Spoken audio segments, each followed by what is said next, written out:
สวัสดีค่ะพ่อแม่พี่น้องมื้อนี้ก็มาพอกับการรายงานข่าวพยากรณ์อากาศบริเวณภาคอีสานตอนล่างพอกันบ่ายของมื้อวันที่12เมษายนพุทธศักราช2568ค่ะคาดหมายลักษณะอากาศ24ชั่วโมงข้างหน้าตั้งแต่บ่ายมื้อนี้ฮอดบ่ายมื้ออื่นบริเวณภาคอีสานตอนล่างก็สิมีอากาศร้อนโดยมีพายุฝนฟ้าคะนอง70%ของพื้นที่กับมีลมกระโชกแห้งแล้วก็ลูกเห็บตกบาง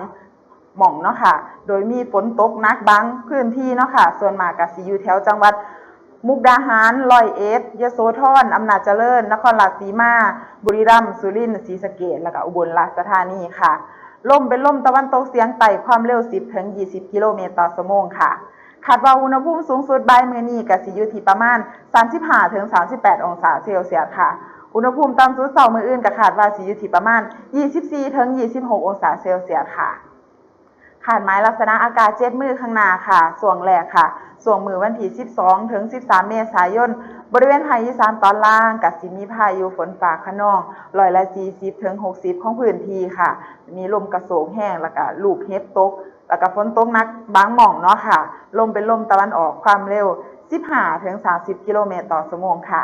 คาดว่าอุณหภูมิสูงสุดก็สิอยู่ประมาณ27 ถึง 36 องศาเซลเซียสค่ะอุณหภูมิต่ำสุดก็คาดว่าสิอยู่ที่ประมาณ25 ถึง 27 องศาเซลเซียสค่ะ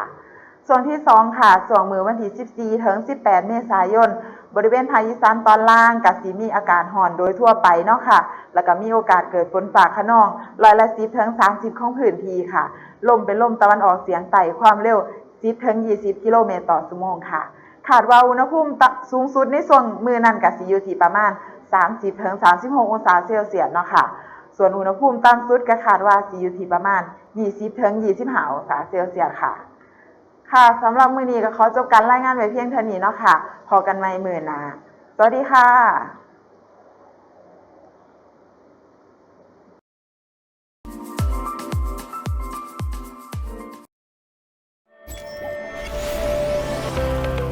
กรมอุตุนิยมวิทยาได้พัฒนาและเพิ่มประสิทธิภาพการปฏิบัติงานเพื่อให้บริการในรูปแบบดิจิทัลเพิ่มขีดความสามารถในการตรวจเฝ้าระวังพยากรณ์อากาศแจ้งเตือนภัยธรรมชาติล่วงหน้าได้อย่างแม่นยำ